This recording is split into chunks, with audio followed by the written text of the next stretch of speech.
नमस्कार दोस्तों, स्वागत है आपका हमारे चैनल पर। आज हम बात करेंगे एक ऐसे शख्स की जिनका नाम किसी परिचय का मोहताज नहीं है। अभी कुछ समय पहले ही भारत और दुनिया ने एक ऐसे महान व्यक्ति को खो दिया जो सदियों तक लोगों के दिलों में बसते रहेंगे। हमने रतन टाटा जी को खो दिया है। एक ऐसा नाम जो न केवल व्यापारिक दुनिया का बड़ा चेहरा था बल्कि लाखों लोगों की प्रेरणा और मार्गदर्शक भी थे। रतन टाटा एक महान उद्योगपति, समाज सेवी और एक प्रेरणा स्रोत जिन्होंने न केवल टाटा ग्रुप को ऊंचाइयों पर पहुंचाया बल्कि लाखों लोगों के दिलों में अपनी जगह बनाई है।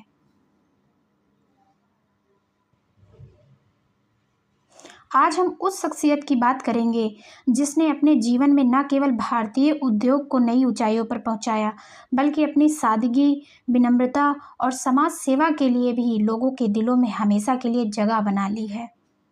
रतन टाटा का जाना भारत ही नहीं, पूरे विश्व के लिए एक बड़ी क्षति है। यह क्षण न केवल टाटा समूह के लिए बल्कि पूरे देश के लिए एक गहरा दुखदाई था। तो आइए जानते हैं उनके जीवन की कुछ अनकही बातें, उनके संघर्ष और उनकी सफलता की कहानी। शुरुआत करते हैं उनके जन्म से, उनके शुरुआती जीवन से। रतन टाटा का जन्म 28 दिसंबर 1937 को मुंबई में हुआ था। वह टाटा परिवार की चौथी पीढ़ी से हैं। उनके पिता का नाम नवल टाटा और माता का नाम सोनी टाटा था।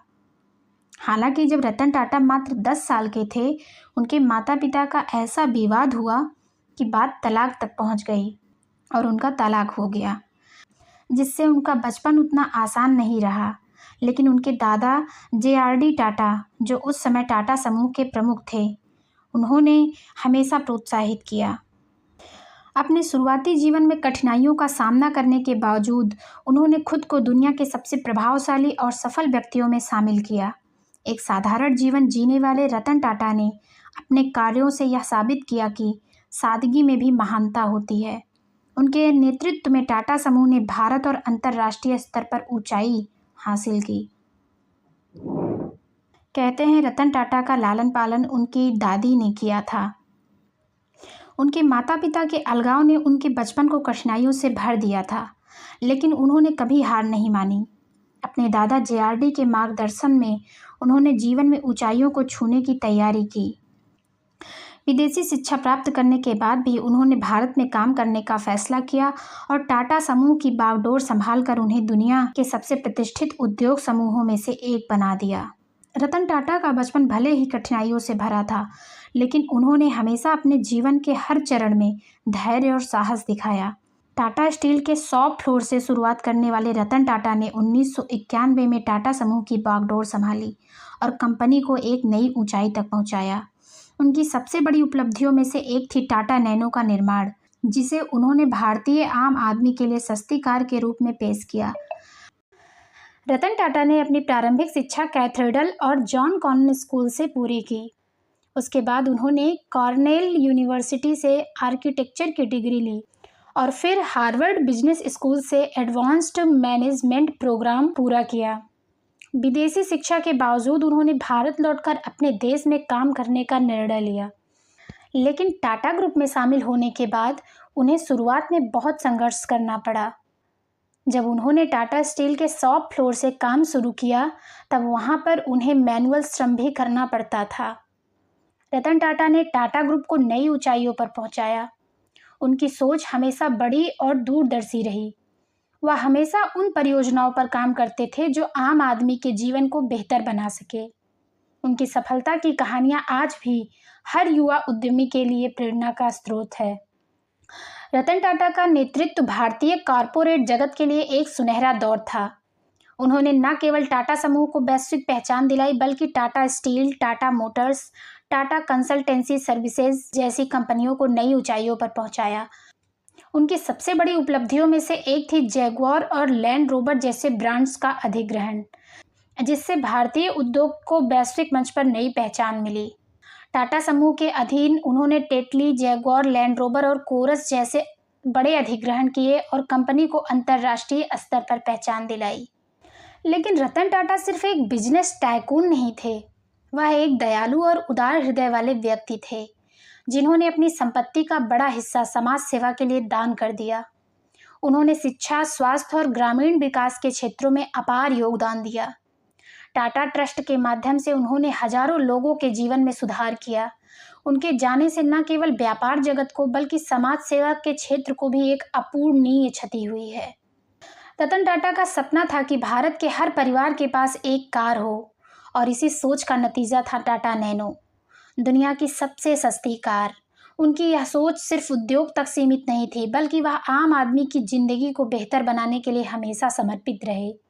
रतन टाटा का दृष्टिकोण केवल व्यवसाय तक सीमित नहीं था, उन्होंने हमेशा अपने कार्यों में समाज सेवा को प्राथमिकता दी। शिक्षा, स्वास्थ्य, ग्रामीण विकास और महिलाओं के उत्थान जैसे क्षेत्रों में उनका योगदान अतुलनीय रहा है। उनकी समाज सेवी संस्था टाटा ट्रस्ट आज भी हजारों लोगों की जिंदगियों को बेहतर बनाने का काम कर रही है। उनके निधन से समाज को एक बहुत बड़ा नुकसान हुआ है। रतन टाटा ने 1991 में टाटा समूह की बागडोर संभाली। उस समय कंपनी की स्थिति इतनी अच्छी नहीं थी, लेकिन रतन टाटा ने अपनी दूरदर्शिता और मेहनत से टाटा ग्रुप को एक नई दिशा दी। उनके नेतृत्व में टाटा समूह ने कई महत्वपूर्ण अधिग्रहण किए। रतन टाटा का निधन एक युग के अंत का प्रतीक है, लेकिन उनकी विरासत हमेशा हमारे साथ रहेगी। उन्होंने जिस तरह से टाटा समूह को नई ऊंचाई दी और समाज की सेवा में अपना जीवन समर्पित किया, वह हमेशा आने वाली पीढ़ियों के लिए प्रेरणा का स्रोत रहेगा। उनकी विनम्रता, उनकी दूरदर्शिता और समाज के प्रति उनकी निस्वार्थ सेवा को कभी नहीं भुलाया जा सकेगा। उनका जीवन हमें यह सिखाता है कि असली सफलता वह होती है जो न केवल हमें ऊंचाई तक ले जाए, बल्कि दूसरों के जीवन को भी बेहतर बनाए। रतन टाटा ने अपने जीवन का एक बड़ा हिस्सा समाज सेवा में ही लगाया। टाटा ट्रस्ट के माध्यम से उन्होंने शिक्षा, स्वास्थ्य, विज्ञान और ग्रामीण विकास के लिए अनेकों परियोजनाएं शुरू की। उनका यह मानना था कि एक व्यवसायी का कर्तव्य सिर्फ मुनाफा कमाना नहीं है, बल्कि समाज के प्रति उसकी जिम्मेदारी भी है। रतन टाटा का जीवन हमें यह सिखाता है कि सच्ची सफलता वह है जो दूसरों के जीवन को भी बेहतर बनाए।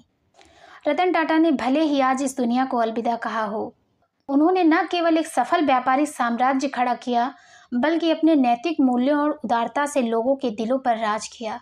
उनके द्वारा शुरू किए गए कार्य और उनके जीवन के आदर्श आने वाली पीढ़ियों को सदैव प्रेरित करते रहेंगे। उन्होंने अपने जीवन में हमेशा समाज की भलाई के लिए काम किया, चाहे वह शिक्षा का क्षेत्र हो, स्वास्थ्य हो, ग्रामीण विकास हो। टाटा ट्रस्ट के माध्यम से रतन टाटा ने समाज के कमजोर वर्गों के लिए अनेकों कार्य किए। उन्होंने अपनी संपत्ति का एक बड़ा हिस्सा परोपकार के कार्यों के लिए समर्पित कर दिया, जो उनके महान व्यक्तित्व का परिचायक है। रतन टाटा एक बेहद ही सादगीपूर्ण और निजी जीवन जीने वाले व्यक्ति हैं। वह दिखावे से दूर रहते हैं और हमेशा विनम्र बने रहते हैं। उनकी जीवन शैली और उनके विचार हमें यह सिखाते हैं कि सच्ची सफलता वही है जो न केवल हमें ऊंचाई तक ले जाएं, बल्कि दूसरों के जीवन में भी सुधार लाएं। रतन टाटा के व्यक्तित्व की सबसे बड़ी खासियत है उनकी सादगी। वह हमेशा विनम्र और शांत स्वभाव के व्यक्ति थे। उन्होंने कभी भी अपनी सफलता या दौलत का दिखावा नहीं किया। उनका मानना था कि असली सफलता वह होती है जो दूसरों की भलाई में झलके। उनका जीवन इस बात का साक्षी है कि बड़ा बनने के लिए केवल पैसा नहीं, बल्कि बड़ा दिल होना चाहिए।